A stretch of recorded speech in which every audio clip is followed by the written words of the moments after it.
अगर मैं आपको कहूं कि नेक्स्ट 25 मिनट्स में मैं आपको केमिस्ट्री के वो सारे के सारे टॉपिक्स रिवाइज करा देने वाली हूं जिनके मदद से आप 60 मार्क्स तो डेफिनेटली लॉक कर सकते हैं। बस आपको ये इंश्योर करना है कि जितने भी टॉपिक्स मैं आपको इस वीडियो में रिवाइज कराने वाली हूं आप उनके ऊपर एक्सटेंसिव क्वेश्चन प्रैक्टिस कर रहे हैं।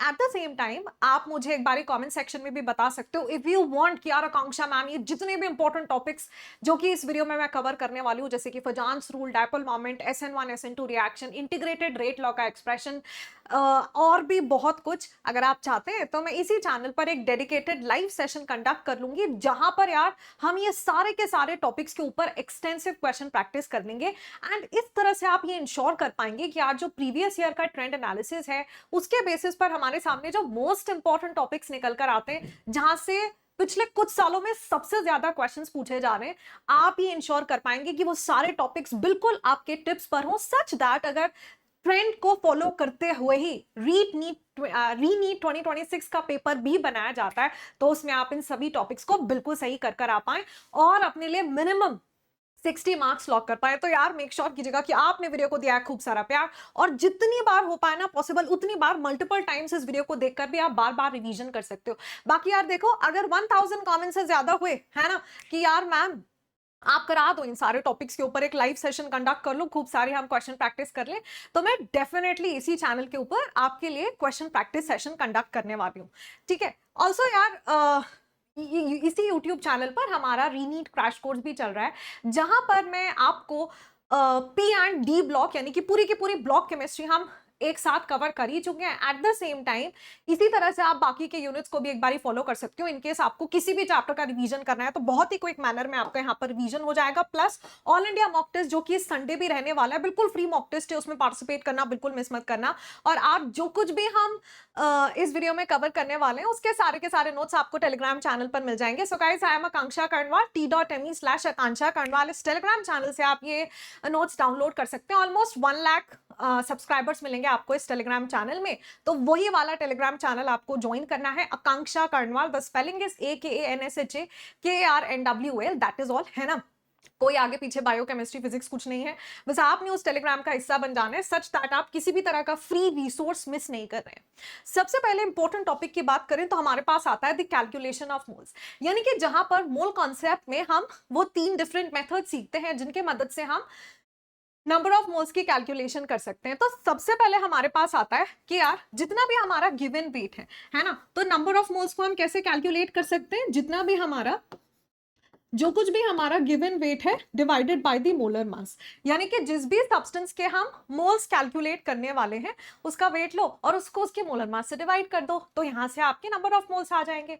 अगर आपको वेट की जगह नंबर ऑफ पार्टिकल्स गिवन हो, पार्टिकल्स कुछ भी हो सकते हैं जैसे कि एटम्स, आयंस, मॉलिक्यूल्स, तो आपने सिंपल सा फॉर्मूला यूज करना है कि number of moles is equal to the given number of particle divided by Avogadro's number. हम सब जानते हैं कि जो एवोगाड्रोस नंबर होता है उसकी वैल्यू होती है 6.022 इंटू 10⁻23, यानी कि इसकी एक फिक्स्ड वैल्यू होती है ना। और वहीं फिर हमारे पास जो नंबर ऑफ मोल्स आते हैं वो given volume divided by 22.4 litre, या फिर जो वॉल्यूम एट एसटीपी होती है V litre divided by 22.7 litre के इक्वल होती है। तो आप इसके मदद से भी नंबर ऑफ मोल्स को कैलकुलेट कर सकते हो। ठीक है, तो हमारे पास यहां से ये 3 एक्सप्रेशंस निकल कर आ गए। बस ध्यान रखिएगा इस बात का कि ये जो लास्ट वाला जो हमारा फॉर्मूला है वो सिर्फ और सिर्फ गैसेस के लिए एप्लीकेबल होता है, बिकॉज इसको हम आइडियल गैस इक्वेशन से डिराइव करते हैं। इसके बाद वर्क डन की अगर हम बात करें तो यार देखो सबसे पहले आपने क्वेश्चन को केयरफुली रीड करना है कि वेदर वो आपसे वर्क डन करा रहा है इरिवर्सिबल प्रोसेस के लिए या फिर रिवर्सिबल प्रोसेस के लिए। क्वेश्चन में अगर प्रोसेस रिवर्सिबल होगा तो मेंशन्ड होगा, और अगर कुछ भी मेंशन नहीं है तो आप बाय डिफॉल्ट समझ जाइए कि प्रोसेस इरिवर्सिबल है, यानी कि तुम्हें इरिवर्सिबल वाला फॉर्मूला लगाना है अनलेस आपको जो है क्वेश्चन में लिख कर दिया गया that the process is reversible. तो बड़ा आसान है, अगर प्रोसेस इरिवर्सिबल है तब तो बेहद ही सिंपल फॉर्मूला बनता है which is W is equal to -P external delta V, है ना। एक्सटर्नल प्रेशर रखो, डेल्टा V रखो, नेगेटिव साइन बाहर है इसका ख्याल रखो, बस हो गया। ठीक है, अब यहाँ पर थोड़ा सा आपको यूनिट्स का ख्याल रखना पड़ेगा। याद रखिए कि 1 लीटर एटीएम जो होता है वो 101.3 जूल्स के बराबर होता है और 1 लीटर बार जो होता है वो 100 जूल्स के इक्वल होता है। तो अगर तुम्हारा आंसर यहाँ पर लीटर एटीएम या फिर लीटर बार में आ रहा है तो आप उसको ऐसे जूल में कन्वर्ट कर लेंगे, बिकॉज मोस्टली आंसर जूल्स में ही रिपोर्ट करना होता है। थोड़ा सा साइन का बस आपको ध्यान रखना है। इसी के साथ अगर प्रोसेस रिवर्सिबल और आइसोथर्मल है तो एक्सप्रेशन हम यूज करते हैं -2.303 nRT log V2/V1, मतलब final volume by initial volume. और क्योंकि हमारा जो वॉल्यूम होता है that is inversely proportional to the pressure, ये हमें सिखाता है राउल्ट्स लॉ। तो अगर क्वेश्चन के अंदर वॉल्यूम दे रखी है ना, अगर तो क्वेश्चन के अंदर वॉल्यूम दी हुई है तब तो आप final volume by initial volume करोगे। लेकिन मान लीजिए अगर वर्क डन कैलकुलेट करना है और वॉल्यूम है ही नहीं, मान लो प्रेशर दे रखा है, इरिवर्सिबल आइसोथर्मल प्रोसेस है, तो फिर वैसे में हम P1 बाय P2 करते हैं, है ना। तो इसका ख्याल रखना है, हमें आदत होती है हमेशा final by initial, final by initial. तो यार अगर वॉल्यूम फाइनल बाय इनिशियल है तो हमारा जो प्रेशर लिया जाएगा वो इनिशियल बाय फाइनल होगा, यानी कि P1 बाय P2 आपका रहता है, ठीक है। फिर इसके बाद हमारे पास वहीं ध्यान रखना कि रिवर्सिबल वर्क डन में आइसोथर्मल ज्यादा होता है, और आई मीन रिवर्सिबल एक्सपेंशन अगर होती है, और वहीं अगर रिवर्सिबल कंप्रेशन हो रहा होगा तो इरिवर्सिबल वर्क डन में ज्यादा वर्क डन होता है। सॉल्युबिलिटी प्रोडक्ट और सॉल्युबिलिटी के ऊपर जरूर क्वेश्चन आता है, तो ये बड़ा ही सिंपल है ना। इसके लिए हम क्या करेंगे कि एक जनरल इलेक्ट्रोलाइट को कंसीडर कर लेते हैं ऑफ द टाइप AXBY। तो यार अगर मेरे पास ये एक इलेक्ट्रोलाइट है, जब इसका डिसोसिएशन होगा तो ये इस तरह से डिसोसिएट करेगी +YBX नेगेटिव, है ना। अब मैंने आपको बताया था कि हम ये क्या होता है ना, स्पेरिंगली सॉल्युबल सॉल्ट्स होते हैं, यानी कि जो वाटर में कंप्लीटली डिसॉल्व ना हो पाए, तो उनके लिए हम कॉन्सेंट्रेशन को ही सॉल्युबिलिटी कह देते हैं। तो यहाँ पर जब इसका डिसोसिएशन होगा तो मेरे पास at equilibrium X into S इतनी सॉल्युबिलिटी हो जाएगी Y पॉजिटिव वाले आयन की, और Y इंटू S इतनी सॉल्युबिलिटी हो जाएगी दूसरे वाले आयन की, है ना। अब हमारे पास यहाँ पे जो सॉल्युबिलिटी प्रोडक्ट निकल के आता है वो क्या आता है कि भाई इसकी जितनी भी कॉन्सेंट्रेशन है ओके, तो इसकी ये कहाँ गायब हो गया, देखो इसकी जो आपका जो सॉल्युबिलिटी प्रोडक्ट निकल कर आएगा दैट विल बी कि हमारे पास इसकी जितनी कॉन्सेंट्रेशन है raise to the power x और इसकी जितनी कॉन्सेंट्रेशन है raise to the power y, तो ये आ जाएगा x की पावर s, है ना, होल पर x, और यहाँ आ जाएगा YS होल पावर y। तो देखो आप ब्रैकेट से x की पावर x और y की पावर y को बाहर निकाल सकते हैं, और s के पावर में आ जाएगा x प्लस y। अब ये जनरल फॉर्मूला आपको हर बार डिराइव करने की जरूरत नहीं है। अगर आप डायरेक्टली भी इस एक्सप्रेशन को ध्यान रखकर चले जाते, आप बस यहाँ पर x और y की वैल्यू पुट कीजिए और किसी भी इलेक्ट्रोलाइट के लिए तुम सॉल्युबिलिटी प्रोडक्ट और सॉल्युबिलिटी के बीच रिलेशनशिप फाइंड आउट कर सकते हो। एग्जाम्पल के तौर पर मान लो कि हमारे पास BaCl2 सॉल्ट है ना यार, मान लो मेरे पास BaCl2 है। अब BaCl2 में x की वैल्यू कितनी है 1 है और y की वैल्यू कितनी है 2 है, तो 1 की पावर 1, 2 की पावर 2 और s की पावर 2 + 1 यानी कि 3, तो ये हो जाएगा 4s³, यानी कि ये आ गया हमारा सॉल्युबिलिटी प्रोडक्ट। ओके तो हम जो है किसी का भी सॉल्युबिलिटी और सॉल्युबिलिटी प्रोडक्ट के बीच में इसके मदद से रिलेशनशिप फाइंड कर सकते हैं। फिर कॉलिगेटिव प्रॉपर्टीज से न्यूमेरिकल जरूर एक ना एक पूछा जाता है।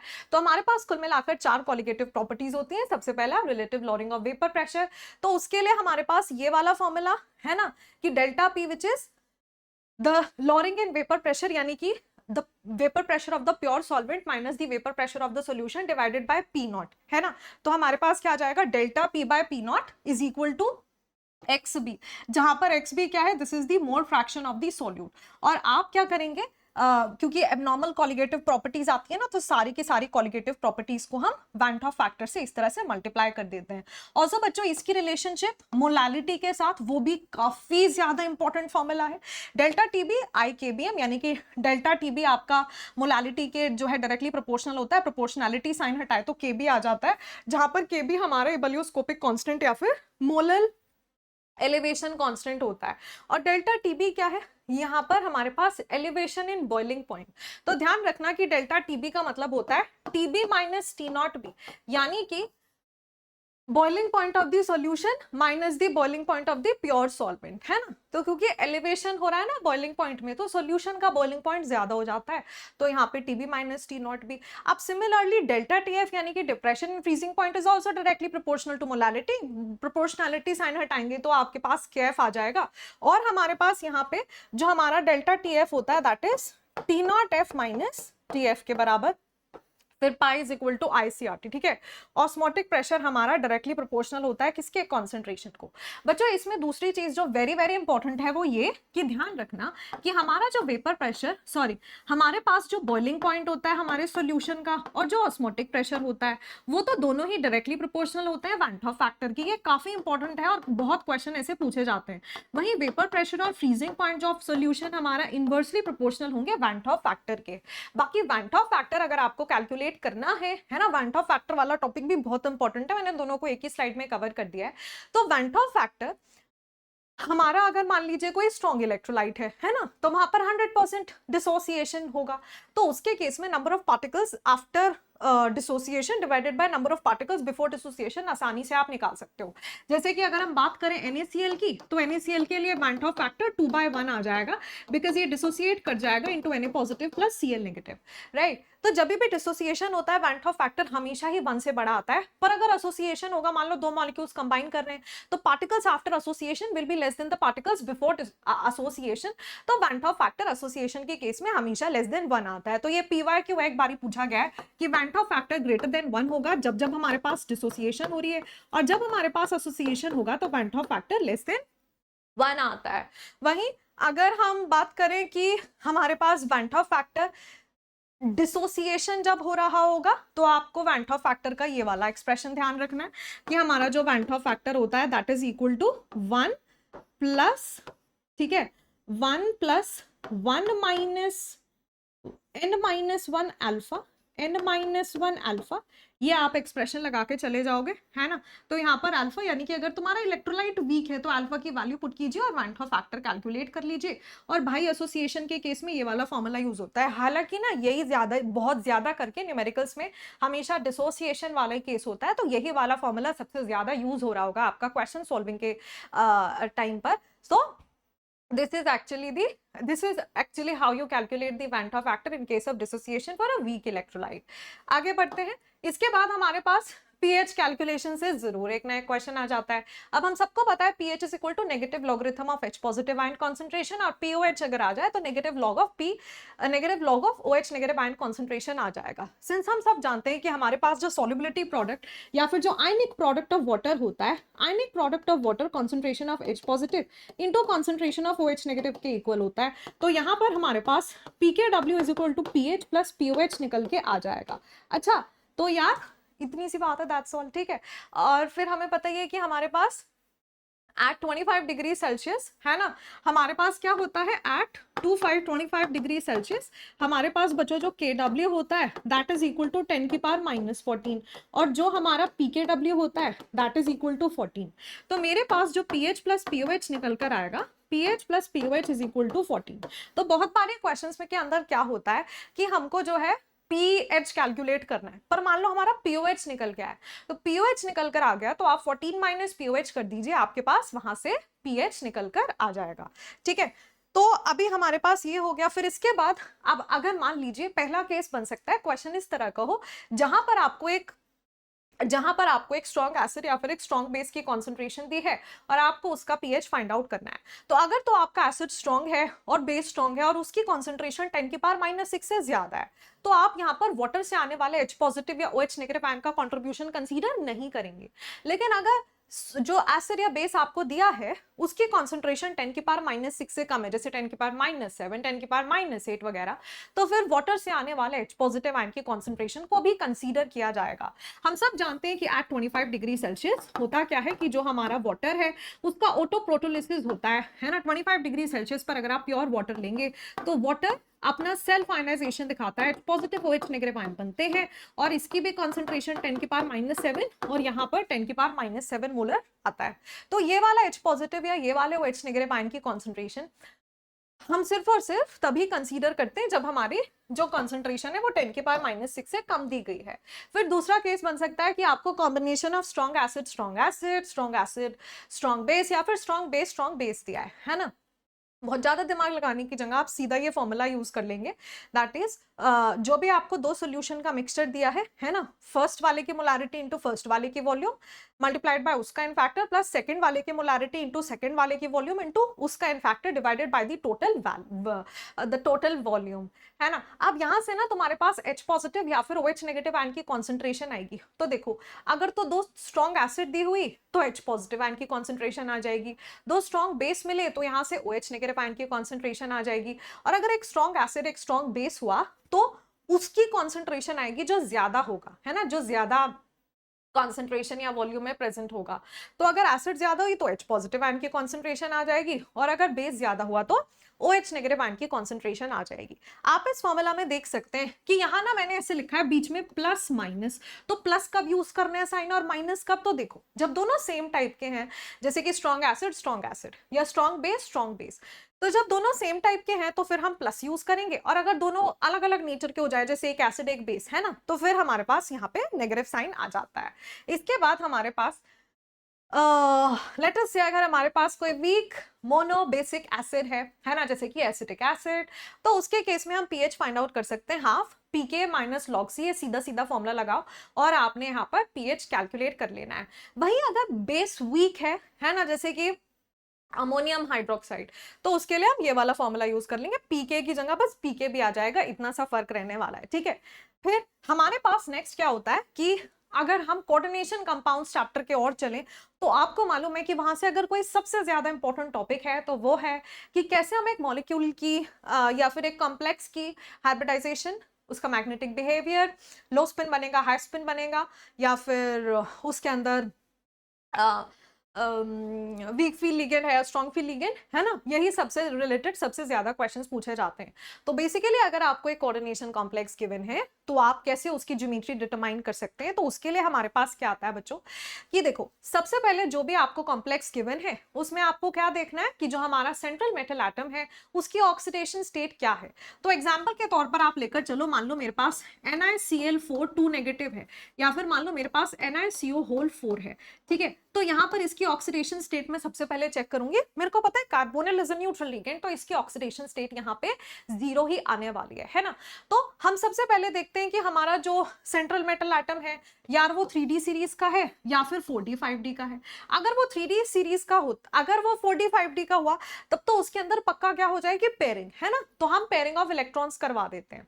तो जितनी भी ऑर्बिटल के अंदर जहां तक भी पेयरिंग पॉसिबल है आप पेयरिंग करवा दोगे, राइट। लेकिन अगर वो 3D सीरीज का हुआ तो उसमें फिर हम ऑक्सीडेशन स्टेट चेक करते हैं। अगर ऑक्सीडेशन स्टेट 3 से बड़ी आई तो पेयरिंग होती है, और अगर ऑक्सीडेशन स्टेट 3 से कम है तो हम लीगेंड का नेचर चेक करते हैं। अगर लीगेंड स्ट्रॉन्ग फील्ड लीगेंड है तो पेयरिंग होगी, और अगर लीगेंड एक वीक फील्ड लीगेंड है तो पेयरिंग नहीं हो पाएगी। एग्जाम्पल के तौर पर हम यहाँ पर NiCO होल 4 को डिस्कस कर लेते हैं। सबसे पहले मुझे चेक करना है कि हमारे पास जो हमारा सेंट्रल मेटल एटम है वो कौन से सीरीज का है, तो ऑब्वियसली बेटा वो हमारी 3D सीरीज का है। यहां हमारा जो सेंट्रल मेटल एटम है that belongs to the 3D series, ठीक है।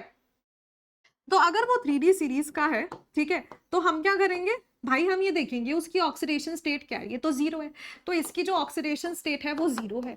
अब मेरे को यहाँ पे लीगेंड देखना है, ligand carbonyl is a strong field ligand, तो यहाँ से हमें समझ आ रहा है कि ओके यार यहाँ पे तो पेयरिंग हो जाएगी। तो अब हम करना शुरू करेंगे, जब हम इसकी पेयरिंग कराएंगे तो कैसा होगा भाई, यहाँ पे आपके पास निकल प्रेजेंट है ना, निकल की इलेक्ट्रॉनिक कॉन्फ़िगरेशन होती है 3D8 4s2। तो मेरे पास यहाँ पर उसकी डी सबशेल के अंदर उसकी डी सबशेल में 5 ऑर्बिटल्स हैं, 1 2 3 4 5 5 हो गया, और यहाँ पर ये आ गई हमारी 4s, तो ये 4s है, और ये क्या है 3D है, और फिर इसके बाद बच्चों क्या रहेगी यहाँ पे 4p रहेगी, है ना, जो कि ऑब्वियसली बिल्कुल खाली प्रेजेंट है इसके केस में। तो मेरे पास सबसे पहले इलेक्ट्रॉन की फिलिंग होगी 3D8, 8 इलेक्ट्रॉन मैंने इसके अंदर फिल कर देने, ठीक है, ऐसे ही होगा।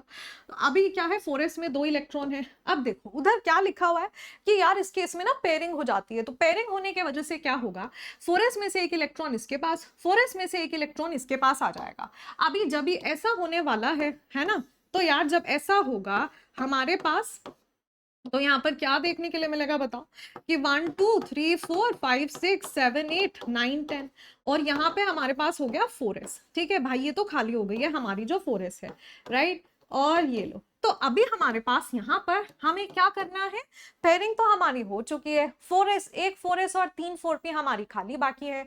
कार्बोनिल लिगेंड हमारे पास 4 हैं, तो 4 कार्बोनिल लिगेंड को 4 वेकेंट ऑर्बिटल्स चाहिए बॉन्डिंग करने के लिए। तो बस ये हो गई, अब ये तो सारी भर चुकी हैं, आगे वाली अपनी सारी खाली है। तो यहाँ पर ओहो 4 ऑर्बिटल्स हम ये वाली इस्तेमाल कर लेंगे। ये क्या हो गया भाई, एक सेकेंड रुको जरा, OMG, कोई बात नहीं। देखो यहाँ पर हमारे पास ये 4s और ये जो हमारे पास 3 4p हैं, तो इनकी आपस में हाइब्रिडाइजेशन हो जाएगी और मेरे पास 4 sp3 हाइब्रिडाइज्ड ऑर्बिटल्स निकल कर आ जाएंगी। तो एक s और 3p का इस्तेमाल कर रहे हैं। तो यहाँ पर जो NiCO होल 4 है उसकी हमारे पास जो हाइब्रिडाइजेशन बनेगी वो बनेगी sp3। ज्योमेट्री इसकी निकल कर आएगी टेट्राहेड्रल, है ना भाई। इसके अंदर लिगेंड कैसा है, स्ट्रॉन्ग फील्ड लिगेंड है। बच्चों यहाँ पर एक भी अनपेयर्ड इलेक्ट्रॉन बचा नहीं है। तो जब भी स्ट्रॉन्ग फील्ड लिगेंड होता है, पेयरिंग हो जाती है, तो स्पिन तो बचते नहीं है ना, फ्री स्पिन बचे नहीं। जैसे यहाँ पर ये फ्री स्पिन थे राइट, अनपेयर्ड इलेक्ट्रॉन्स, तो वो बचे नहीं। तो ऐसा कॉम्प्लेक्स लो स्पिन कॉम्प्लेक्स कहलाता है। तो ये एक लो स्पिन कॉम्प्लेक्स होने के साथ साथ आउटर ऑर्बिटल कॉम्प्लेक्स है, क्योंकि इसमें सारी बाहर वाली ऑर्बिटल्स इस्तेमाल हो रही हैं हाइब्रिडाइजेशन में। अगर डी ऑर्बिटल इस्तेमाल हो जाती है, DsP2 आता, तो फिर हम बोलते हैं ये इनर ऑर्बिटल कॉम्प्लेक्स है। बट एक्चुअली अभी फिलहाल ये आउटर ऑर्बिटल कॉम्प्लेक्स है, क्योंकि बाहर वाली ऑर्बिटल्स इस्तेमाल हुई हैं बॉन्डिंग के दौरान, और इसीलिए यहाँ पर हाइब्रिडाइजेशन sp3 और टेट्राहेड्रल ज्योमेट्री। एंड ऑब्वियसली ये डायामैग्नेटिक है, यानी कि इसके अंदर एक भी अनपेयर्ड इलेक्ट्रॉन नहीं है, तो इसकी जो मैग्नेटिक मोमेंट निकल कर आएगी वो 0 आने वाली है। तो इनमें से कुछ भी आपसे पूछ सकते हैं, है ना, तो तुम आराम से डिटरमाइन कर लोगे। फिर जीओसी से एक बहुत ही पॉपुलर क्वेश्चन है, and that is how to predict the acidic और द बेसिक स्ट्रेंथ। तो हमारे पास इसमें क्या आता है कि अगर आपको 4 एसिड दी गई है और उनमें आपने कंपेयर करना है सबसे अच्छी एसिड कौन होगी, तो हम क्या करते हैं, एसिडिक स्ट्रेंथ जो होती है वो डायरेक्टली प्रोपोर्शनल होती है to the stability of its conjugate base. यानी कि बनने वाला कॉन्जुगेट बेस जितना ज्यादा स्टेबल बनेगा, एसिड उतनी ज्यादा स्ट्रॉन्ग होगी। तो हमारे पास जो हमारी एसिडिक स्ट्रेंथ होती है ना, हमारी जो एसिडिक स्ट्रेंथ होती है वो डायरेक्टली प्रोपोर्शनल होती है कॉन्जुगेट बेस के। अब कॉन्जुगेट बेस के ऊपर तो नेगेटिव चार्ज है, तो उसको स्टेबलाइज करेंगे electron withdrawing effects. Electron withdrawing effect में सबसे स्ट्रॉन्ग इफेक्ट होता है -m। तो सबसे ज्यादा अगर कहीं -m होगा तो वो सबसे अच्छा एसिड होगा, फिर -H वाला, फिर -I वाला। और भाई अगर कोई इलेक्ट्रॉन डोनेशन चल रहा होगा तो वो एसिड को वीक बना देगा। बेस अच्छा माना जाता है तब जब उसकी इलेक्ट्रॉन डोनेटिंग टेंडेंसी जितनी ज्यादा हाई होगी। तो इलेक्ट्रॉन डोनेटिंग टेंडेंसी जितनी ज्यादा हाई होगी वो उतना बेटर बेस होगा। तो जितने भी इलेक्ट्रॉन डोनेटिंग ग्रुप्स होते हैं वो बेसिक स्ट्रेंथ को इंक्रीज कर देंगे, +m+H+I। और आपको पता है कि +m+H+I के अंदर +m सबसे स्ट्रॉन्ग इफेक्ट होता है, ठीक है। उसके बाद यार हमारे पास यहाँ पर नेक्स्ट आता है दी नर्स्ट इक्वेशन और उसकी एप्लीकेशन। तो नर्स्ट इक्वेशन हमें ये सिखाता है कि किस तरह से हम नॉन स्टैंडर्ड कंडीशंस के ऊपर भी सेल का पोटेंशियल डिटरमाइन कर सकते हैं। तो अगर हमारे पास ये एक रिएक्शन है तो यहाँ से ई सेल यानी कि पूरे सेल का जो पोटेंशियल होगा under non standard conditions will be equal to E0 cell which is the cell potential at standard condition minus का 0.0591 है ना, डिवाइडेड बाय कितने number of moles of electrons involve हैं, लॉग क्यू। क्यू क्या है यहाँ पर, रिएक्शन कोशेंट है। क्यू का मतलब होता है concentration of the product raise to the power their stoichiometric coefficient divided by the concentration of reactant raise to the power their stoichiometric coefficient, है ना। अब हम ये मान के चलते हैं कि भाई अगर इक्विलिब्रियम आ जाए मान लीजिए, तो इक्विलिब्रियम के ऊपर ई सेल हमारा 0 के बराबर हो जाता है और क्यू हमारा इक्विलिब्रियम कांस्टेंट के इक्वल हो जाता है। तो यहाँ पे क्या होगा, ई सेल तो 0 हो जाएगा, E0 cell becomes equal to 0.0591 upon n, और यहाँ हमारे पास आ जाएगा log KEQ, ठीक है। तो मेरे पास यहाँ पर ये वाला रिलेशनशिप जो है आ जाता है, E0 cell is equal to 0.0591 upon n log KQ, ठीक है। तो इस एक्सप्रेशन की मदद से अगर आप एंटी लॉग लगा लेंगे तो आप इक्विलिब्रियम कांस्टेंट भी कैलकुलेट कर सकते हैं, है ना। ऑल्सो हमारे पास यहाँ पे क्या आता है कि हमारा जो E0 सेल होगा that is equal to E0 cathode minus E0 anode के बराबर, that is equal to E0 cathode minus E0 anode, जहां पे ये दोनों को ही आपको SRP के टर्म्स में लिखना होता है। ये भी SRP के टर्म्स में लिखा जाएगा और ये भी SRP के टर्म्स में लिखा जाएगा, ठीक है। फिर उसके बाद हाइड्रोजन स्पेक्ट्रम, हम सबको पता है हाइड्रोजन स्पेक्ट्रम जो है, क्योंकि हाइड्रोजन एटम के लिए हम लेते हैं, तो एटम जब भी एटम का स्पेक्ट्रम लिया जाता है तो वो हमेशा हमेशा लाइन स्पेक्ट्रम होता है, प्लस ये डिसकंटिन्यूअस भी होगा, यानी कि लाइंस के बीच में प्रॉपर स्पेसिंग होगी, आप डिस्टिंग्विश कर पाएंगे, और ये एमिशन स्पेक्ट्रम होगा, यानी कि ट्रांजिशन हायर स्टेट से लोअर स्टेट में होता है। तो अगर किसी भी हायर स्टेट से इलेक्ट्रॉन आकर पहली वाली ट्रांजिशन स्टेट में जा रहा है तो वो लाइमन सीरीज है, और उसके लिए n1 फिक्स हो गया 1, और n2 की वैल्यू 1 से बड़ी कुछ भी हो सकती है। फिर अगर हाइयर ऑक्सीडेशन स्टेट से इलेक्ट्रॉन आकर सेकेंड शेल में रुक जाता है तो वो बामर सीरीज हुई। सिमिलरली ऐसे आपके पास Lyman, Balmer, Paschen, Brackett, Pfund, Humphrey series होती है। हम्फ्री आपके सिलेबस में नहीं है। तो लाइमन के लिए n1 की वैल्यू 1, बामर के लिए n1 की वैल्यू 2, फिर उसके बाद हमारे पास आता है लाइमन, बामर, पास्टन, है ना, n1 की वैल्यू 3 एंड सो ऑन। इस तरह से हमारे पास यहाँ पर ये आपकी हाइड्रोजन स्पेक्ट्रम होती है। हाइड्रोजन स्पेक्ट्रम के अंदर ये क्वेश्चन भी काफी पॉपुलर है कि कौन सी सीरीज जो है विजिबल रीजन में आएगी, तो बामर सीरीज विजिबल में आती है। बाकी आपको मालूम सारे ही होनी चाहिए भाई। लाइमन आती है अपनी यूवी में, यूवी के बाद विजिबल आया, और फिर उसके बाद बाकी सारी सीरीज आपको आईआर रीजन में देखने के लिए मिलती हैं। हमारे पास ये रिडबर्ग्स फॉर्मूला भी आता है जिसकी मदद से आप वेव नंबर यानी कि म्यू बार कैलकुलेट कर सकते हो, which is 1 upon lambda, and that is equal to R, जो कि रिडबर्ग्स कांस्टेंट है, जिसकी वैल्यू 109677 सेंटीमीटर इनवर्स होती है। 1 अपॉन n1 का स्क्वायर माइनस 1 अपॉन n2 का स्क्वायर ये हो गया। अगर तुमसे शॉर्टेस्ट लाइन ऑफ लाइमन पूछ लिया एग्जाम्पल के तौर पर, तो लाइमन बोल रहे हैं तो n1 तो फिक्स हो गया 1। शॉर्टेस्ट लाइन का मतलब होता है शॉर्टेस्ट वेवलेंथ। अब shortest wavelength corresponds to maximum energy, तो मैक्सिमम एनर्जी गैप किसके बीच में होता है? 1 और इन्फिनिटी के बीच में, है ना। तो आप ये लेकर चलते हो। फिर डी ब्रॉगली वेवलेंथ, जो कि रिलेट करता है the dual behaviour of matter particles, जैसे कि इलेक्ट्रॉन, प्रोटॉन, न्यूट्रॉन्स को। तो वो क्या कहता है? Lambda is equal to h upon mv, यानी कि लैम्डा हमारा वेवलेंथ और ये mass into velocity which is your momentum. ठीक है, h यहाँ पे प्लैंक्स कांस्टेंट होता है। फिर अगर हम बात करें बोहर्स एटॉमिक मॉडल की, तो बोहर्स एटॉमिक मॉडल भी बहुत इंपॉर्टेंट है। नेक्स्ट स्लाइड में जो मैं एनर्जी और रेडियस का एक्सप्रेशन आपको बताने वाली हूँ वो ही एक्चुअली सबसे ज्यादा इंपॉर्टेंट है। तो देखो, वैसे बोहर्स एटॉमिक मॉडल सिंपल है यार अपना, कि सिर्फ और सिर्फ सिंगल इलेक्ट्रॉन स्पीशीज के ऊपर वैलिड होता है, जैसे कि हाइड्रोजन या हाइड्रोजन लाइक स्पीशीज। फिर इसमें स्टेशनरी स्टेट की बात की जाती है, यहाँ पर एंगुलर मोमेंटम क्वांटाइज्ड होता है, जो कि सबसे इंपॉर्टेंट बात है, which is mvr is equal to nh upon 2 pi, यानी कि इलेक्ट्रॉन केवल उन्हीं ऑर्बिटल्स में रिवॉल्व कर सकता है जिनका angular momentum integral multiple of h upon 2 पाई हो। और इसी के साथ यहाँ पर हमारे पास अगर लोअर स्टेट से हायर स्टेट में इलेक्ट्रॉन जाएगा तो एनर्जी अब्सॉर्ब करते हुए जाएगा, और हायर से लोअर में आकर नीचे गिरेगा तो एनर्जी बाहर फेंकते हुए यानी कि एमिट आउट करते हुए जाएगा। अब दो बेहद इंपॉर्टेंट एक्सप्रेशन है। रेडियस किसी भी nth बोहर ऑर्बिट का is equal to 0.0529 n square by Z angstrom के इक्वल, जहां पे n हमारा शेल नंबर और z हमारा एटॉमिक नंबर होता है, और हमारी जो एनर्जी होती है that is -13.6 z square by n square electron volt. तो हमारे पास जो 1 इलेक्ट्रॉन वोल्ट होता है that is equal to 1.6 into 10 की पावर -19 जूल्स के बराबर। ठीक है, तो ये वाला एक्सप्रेशन, ये दोनों ही एक्सप्रेशन एक्चुअली बेहद इंपॉर्टेंट है। ऑल्सो याद रखिए कि जैसे जैसे हम एक से दूसरे एनर्जी लेवल में जाते हैं तो जो गैप होता है between the two energy levels वो कॉन्जिक्यूटिवली डिक्रीज होते चला जाता है। ठीक है, इसी के साथ टोटल एनर्जी की बात करें तो total energy minus kinetic energy और हाफ ऑफ पोटेंशियल एनर्जी के बराबर होती है।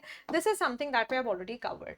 हाइजेनबर्ग्स अनसर्टेनिटी प्रिंसिपल जो कहने की कोशिश करता है कि ये पॉसिबल नहीं है कि हम इलेक्ट्रॉन की पोजीशन और मोमेंटम को साइमल्टेनियसली फाइंड आउट कर लें। जब भी हम ऐसा करने की कोशिश करते हैं तो कुछ ना कुछ एरर या अनसर्टेनिटी आती है।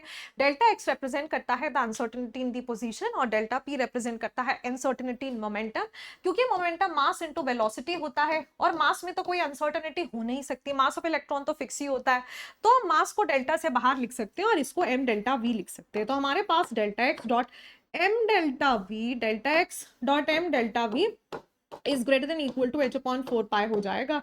तो यहाँ पे delta x dot delta v is greater than equal to h upon 4 pi m हमारे पास होता है। ठीक है, तो ये हमारे पास रहेगा। फिर बात करें अगर प्रिंसिपल क्वांटम नंबर सबसे ज्यादा इंपॉर्टेंट है, यहाँ से एक नया क्वेश्चन देखना आ ही जाता है। ठीक है, ऑल्सो बच्चा अगर आपको पसंद आ रही है और चाहते हो आपकी मैडम एक और वीडियो ऐसी आ जाए तो प्लीज बहुत सारे कमेंट्स करना कमेंट्स में, such that I feel motivated enough and then I definitely bring another such video for you, right. चलिए ठीक है, तो या फिर मैं कोशिश करूंगी कि इसी तरह से 25 to 30 मिनट्स में सारे इंपॉर्टेंट टॉपिक्स के आपको क्वेश्चंस करा दूं, है ना। एनीवेज, सबसे पहले हमारे पास आता है हमारा पहला quantum number which is principal quantum number, जो कि n से रिप्रेजेंट करते हैं, जो कि एक शेल को रिप्रेजेंट करता है। एक पर्टिकुलर शेल के अंदर n स्क्वायर के बराबर ऑर्बिटल्स होती हैं और 2, क्योंकि एक ऑर्बिटल में 2 इलेक्ट्रॉन आ सकते हैं, तो एक शेल के अंदर 2n² के इक्वल इलेक्ट्रॉन्स आते हैं। फिर हमारे पास आता है हमारा एजीमुथल क्वांटम नंबर, जिसको कि हम स्मॉल एल से रिप्रेजेंट करते हैं, जो कि एक सब शेल को रिप्रेजेंट कर रहा होता है, जिसकी जो वैल्यू होती है, एल की वैल्यू निकालनी है मान लो, तो 0 से n-1 तक जाएगी। कहां से कहां तक जाएगी? 0 to n-1। और हमारे पास जो ऑर्बिटल एंगुलर मोमेंटम निकल कर आता है, that is √L L+1 h/2 के बराबर।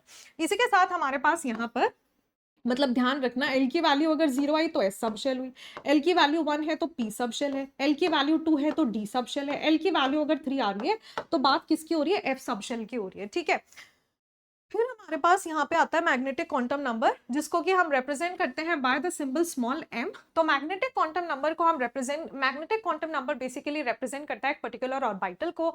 जो वैल्यू होती है m की वो -L से +L तक रहती है। मतलब अगर तुम्हारे पास मान लो l की वैल्यू मान लो यार 3 है ना, तो मतलब -3 से +3 दैट मीन्स -3 -2 -1 0 +1 +2 +3 m की हर वैल्यू एक ऑर्बिटल को रिप्रेजेंट करेगी। हम सब जानते हैं कि s सबशेल के अंदर एक ऑर्बिटल होती है, p सबशेल के अंदर 3 ऑर्बिटल्स होती हैं, px py pz, d subshell के अंदर 5 ऑर्बिटल्स होती हैं, dxy dyz dxz, जो कि नॉन एक्सियल ऑर्बिटल्स होती हैं, जिनके केस में शेप डबल डंबल होती है और लोब्स जो है इन बिटवीन द एक्सिस लाई करती है, यानी कि एट 45 डिग्री का एंगल।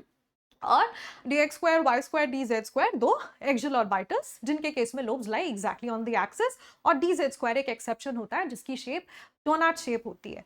फिर हमारे पास एफ सबशेल की शेप कॉम्प्लिकेटेड होती है, हम नहीं पढ़ते हैं। और दूसरी बात, उसके अंदर टोटल 7 ऑर्बिटल्स होती हैं। एक ऑर्बिटल में क्योंकि 2 इलेक्ट्रॉन आ सकते हैं, तो इसीलिए एस में मैक्सिमम 2, पी सबशेल में मैक्सिमम 6, डी सबशेल में मैक्सिमम 10 और एफ सबशेल में मैक्सिमम 14 इलेक्ट्रॉन्स आ सकते हैं। टोटल नंबर ऑफ ऑर्बिटल्स हमारे पास हम 12+1 कर कैलकुलेट कर सकते हैं। बहुत बारीक क्वेश्चन में सीधा सीधा पूछ लेते हैं कि टोटल नंबर ऑफ इलेक्ट्रॉन्स कितने आ पाएंगे एक सबशेल के अंदर। तो भाई एक सबशेल में अगर 12+1 के बराबर ऑर्बिटल होती है और एक ऑर्बिटल में अगर 2 इलेक्ट्रॉन आ सकते हैं, तो 12+1 में 2 × 12+1 विच इज 4l+2 इलेक्ट्रॉन्स आ पाएंगे। Spin quantum number spin orientation को रिप्रेजेंट करता है, और स्पिन एंगुलर मोमेंटम भी इससे हम कैलकुलेट कर सकते हैं, जैसे आपने ने ऑर्बिटल एंगुलर मोमेंटम कैलकुलेट किया था, बस स्मॉल एल की जगह यहाँ पे स्मॉल एस आ जाता है। फिर हमारे पास डायपोल मोमेंट है ना, डायपोल मोमेंट हमारा क्या होता है? एक्चुअली एक वेक्टर क्वांटिटी है, और जब हम इसको रिप्रेजेंट करते हैं इस तरह से करते हैं कि हमारे पास जो भी कोई लेस ये अगर मान लो लेस इलेक्ट्रोनेगेटिव है ना, ये मोर इलेक्ट्रोनेगेटिव है, this is less electronegative, this is more electronegative. तो हमारे पास जो डायपोल है वो इस तरह से पॉइंट करेगी लेस इलेक्ट्रोनेगेटिव से मोर इलेक्ट्रोनेगेटिव की तरफ, यानी कि जो टेल बनेगी वो लेस इलेक्ट्रोनेगेटिव वाले की तरफ होगी, और जो एरो है वो पॉइंट करेगा towards the more electronegative element, right. अच्छा, बस इतनी सी बात है। फिर यार डायपोल मोमेंट ऐसे पूछ लेते हैं उसके ऊपर क्वेश्चन, तो ध्यान रखो अगर कोई मॉलिक्यूल परफेक्ट सिमेट्री का है, परफेक्ट सिमेट्री कौन सी होती है? जो हमारे पास हाइब्रिडाइजेशन से आती है, जैसे कि linear, trigonal, planar, tetrahedral, trigonal, bipyramidal, octahedral, है ना, ये सब हमारी परफेक्ट ज्योमेट्रीज होती हैं। मतलब परफेक्ट तब कब मानी जाती हैं? जब हमारा जो मॉलिक्यूल है उसके अंदर सारे बॉन्ड एक जैसे हों, एट द सेम टाइम उसमें कोई लोन पेयर ना हो, जैसे कि BeCl2, BCl3, PCl5, SF6 और ये सब या CCl4, CH4 वगैरह, है ना, ये लोग एग्जाम्पल है परफेक्ट ज्योमेट्री वाले मॉलिक्यूल्स के।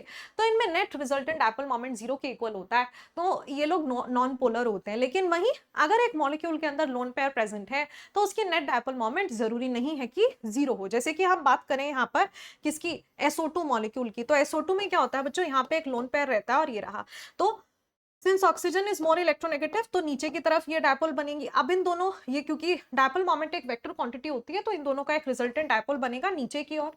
और फिर यहाँ से ये तो भाई अपना लेस इलेक्ट्रोनेगेटिव है ना, हमेशा ही लोन पेयर को मोर इलेक्ट्रोनेगेटिव मानते हैं, तो इस तरह से डायपोल जाएगी। तो ये दोनों ऑपोजिट डायरेक्शन में हो गए, है ना, तो ऑपोजिट डायरेक्शन में है दो वेक्टर्स क्वांटिटी, तो ऑपोजिट डायरेक्शन में होने की वजह से वो आपस में सब्ट्रैक्ट तो की जाएंगी, लेकिन उनका मैग्नीट्यूड अलग अलग होगा। इसका मैग्नीट्यूड अलग है और ऊपर वाले का मैग्नीट्यूड अलग है भाई, है ना, तो मतलब उसका नेचर अलग है उस डायपोल का, इसका नेचर अलग है, तो दोनों की वैल्यूज अलग होगी और इसीलिए नेट डायपोल मोमेंट 0 के इक्वल नहीं आएगी। फिर हमारे पास यहाँ पे अगर मैं बात करती हूँ वाटर मॉलिक्यूल की, जिसमें अगेन हमारे पास 2 लोन पेयर हैं, तो हमारे पास यहाँ पर बच्चों ऑक्सीजन इज मोर इलेक्ट्रोनेगेटिव, तो इस तरफ ये आपका पॉइंट करेगा, तो दो डायपोल मोमेंट ऊपर की डायरेक्शन में आ रही है, तो इनका नेट रिजल्टेंट भी ऊपर ही आएगा। फिर यहाँ पे हमारे पास ऑक्सीजन और लोन पेयर में obviously lone pair is more electronegative, तो यहाँ से भी हमारे पास इन दोनों का रिजल्टेंट आएगा जो कि ऊपर की डायरेक्शन में आएगा, तो दो vector quantities in the same direction आपस में ऐड हो जाती हैं, तो यहाँ पर भी नेट डायपोल मोमेंट 0 के बराबर नहीं होगी, और इसीलिए यहाँ पर भी ये मॉलिक्यूल हमारा पोलर आने वाला है। फिर हम मान के चलते हैं कि जो बॉन्ड एंगल होता है that is inversely proportional to dipole moment, यानी कि बॉन्ड एंगल जितना बड़ा होता चला जाएगा डायपोल मोमेंट उतनी कम होती चली जाएगी। जैसे कि अगर मेरे पास ऑर्थो पोजीशन पर 2 क्लोरीन लगे हैं तो 60 डिग्री एंगल है, मेटा पोजीशन पे लगे हैं तो 120 डिग्री एंगल है, और पैरा पोजीशन पे लगा है तो एंगल 180 डिग्री का हुआ। तो ये तो साफ देख सकते हो यहाँ सिमेट्री आपस में एक दूसरे को कैंसिल कर देगी और डायपोल मोमेंट यहाँ पे 0 आ जाएगी, जबकि यहाँ कुछ ना कुछ डेफिनेट वैल्यू रहेगी डायपोल मोमेंट की, और यहाँ भी। तो जितना बड़ा एंगल उतनी छोटी डायपोल मोमेंट, तो सबसे कम इसमें, फिर इसमें, और फिर इसमें रहती है। फजान्स रूल भी बेहद इंपॉर्टेंट है और उतना ही आसान भी है। फजान्स रूल बेसिकली कहता है कि देखो यार, कोई भी दुनिया का बॉन्ड प्योरली आयनिक या प्योरली कोवेलेंट नहीं होता है, सभी बॉन्ड्स के अंदर कुछ ना कुछ आयनिक और कुछ ना कुछ कोवेलेंट कैरेक्टरिस्टिक्स रहते हैं। बात होती है यहाँ पे पोलराइजेशन की, कैटायन अपना पॉजिटिव चार्ज दिखाकर एनायन के इलेक्ट्रॉन क्लाउड को अपनी तरफ पोलराइज कर लेता है, और यही फिनोमेना पोलराइजेशन कहलाता है। तो कैटायन की जो पोलराइजिंग पावर है उतनी ज्यादा होती है जितना उसके ऊपर पॉजिटिव चार्ज ज्यादा हो और जितना उसका साइज छोटा हो। जितनी ज्यादा पोलराइजेशन होगी उतना ज्यादा किसी का भी कोवेलेंट कैरेक्टर होगा। तो इसमें अगर क्वेश्चन सॉल्व करना है तो 2 तरीके से होगा, या तो आपको जो दिए होंगे कंपाउंड्स, जब आप उनके बीच में कंपैरिजन करोगे, क्या तो कैटायन के बेसिस पर करोगे, है ना। मान लो सब में सेम एनायन दिया है, जैसे कि LiCl MgCl2 AlCl3, अब उसमें Cl नेगेटिव एनायन सेम है सबका, राइट। तो आप कैटायन के बेसिस पर अगर कंपैरिजन करेंगे तो हमेशा ध्यान रखना, सबसे पहले आपका अगर कैटायन के ऊपर जितना ज्यादा चार्ज होगा तो उसकी पोलराइजिंग पावर उतनी ज्यादा होगी, पोलराइजेशन उतना ज्यादा होगा, और भाई जितना ज्यादा पोलराइजेशन होगा फिर उतना कम होगा हमारा जो है, जितना ज्यादा पोलराइजेशन होगा कोवेलेंट कैरेक्टर उतना ज्यादा होगा। तो ये हो गई बात। अब कभी कभी क्या होता है कि कैटायन तो सेम टू सेम दे दिया लेकिन एनायन डिफरेंट है ना। जैसे कि हमारे पास मान लो किसका एग्जांपल लें, जैसे कि मान लो आपके पास आ गया silver fluoride, silver chloride, silver bromide और सिल्वर आयोडाइड। अब बच्चों इसमें सब में Ag पॉजिटिव यानी कि कैटायन तो सेम है, तो ध्यान रखिए कि जो एनायन की पोलराइजेबिलिटी यानी कि पोलराइज हो जाने की टेंडेंसी जो होती है वो डायरेक्टली प्रोपोर्शनल होती है उसके साइज के, यानी कि एनायन का साइज जितना ज्यादा बड़ा होगा उतनी ज्यादा पोलराइजेशन होगी, उतना ज्यादा कोवेलेंट कैरेक्टर होगा। तो दिस इज मोस्ट कोवेलेंट, क्योंकि यहाँ पर प्रेजेंट जो एनायन है वो सबसे ज्यादा बड़ा है, तो इसका कोवेलेंट कैरेक्टर सबसे ज्यादा होगा, ठीक है। तो अगर कैटायन के बेसिस पे देखें तो कैटायन का साइज जितना छोटा हो, एनायन के बेसिस पे देखें तो एनायन का साइज जितना ज्यादा बड़ा हो, ठीक है। तो यही हमने यहाँ पर एक्सप्लेन किया है। वर्क डन वाला ऑलरेडी हम चीज देख चुके हैं। फिर इसके बाद आता है आयनाइजेशन पोटेंशियल। हम सब जानते हैं आयनाइजेशन पोटेंशियल हमेशा पॉजिटिव होता है because it is the amount of energy which is required in order to remove an electron from a neutral gaseous atom. और हमारे पास ये कुछ फैक्टर्स हैं जिस पर आयनाइजेशन एंथैल्पी डिपेंड करती है। सबसे पहला, जितना ज्यादा इफेक्टिव न्यूक्लियर चार्ज होगा, भाई न्यूक्लियस से उतनी ज्यादा अट्रैक्शन लग रही है तो इलेक्ट्रॉन को बाहर निकालने में उतनी ज्यादा एनर्जी देनी पड़ेगी।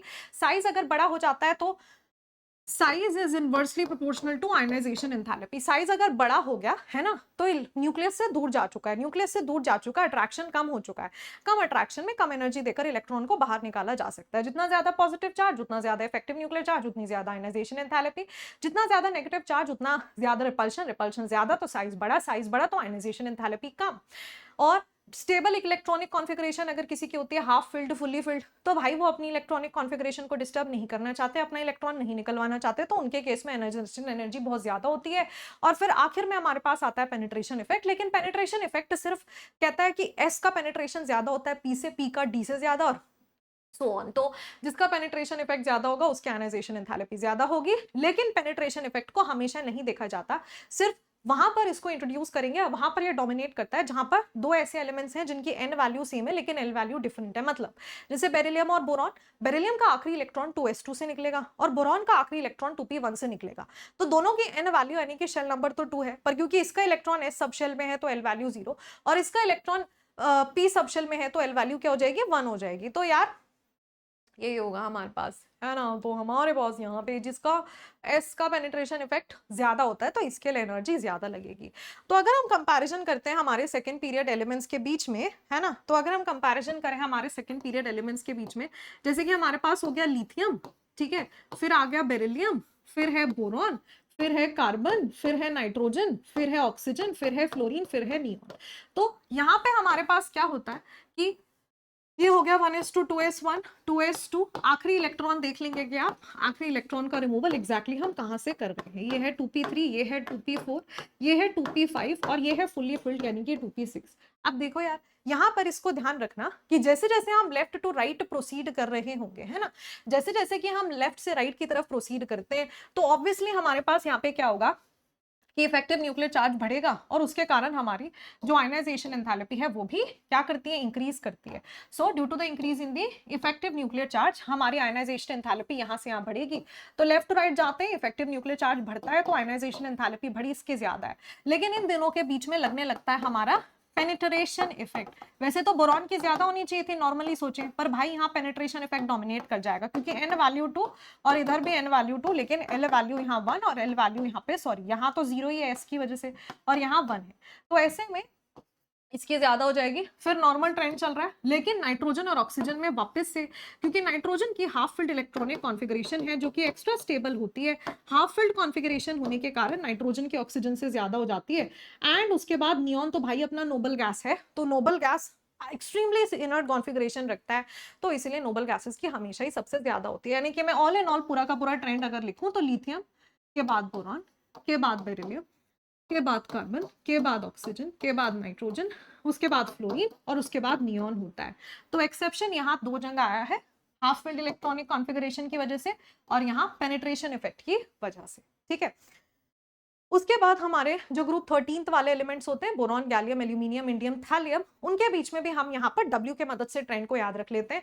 तो हम एक W ड्रॉ करेंगे, ये वाली एक्सिस आयनाइजेशन एंथैल्पी और ये वाली एक्सिस एलिमेंट्स को रिप्रेजेंट कर रही है। तो लाइन से सारे एलिमेंट्स लिख दिए, boron, aluminium, gallium, indium, thallium, है ना। तो हमारे पास बोरॉन की आयनाइजेशन एंथैल्पी सबसे ज्यादा होती है, followed by thallium, followed by gallium, followed by aluminium, followed by indium. तो ये हमारा करेक्ट ऑर्डर निकल कर आता है। ठीक है, तो ये हो गया हमारा। ठीक है, तो बच्चों दैट इज ऑल। बाकी एक दूसरे वीडियो की मदद से और भी इसी तरह मैं कोशिश करूंगी एक बहुत क्विक मैनर में आपका सुपर फास्ट रिवीजन हो जाए। या सारे के सारे नोट्स आप मेरे टेलीग्राम चैनल से तो डाउनलोड कर ही सकते हैं। संडे जो ऑल इंडिया मॉक टेस्ट होगा उसमें पार्टिसिपेट करना मत भूलना।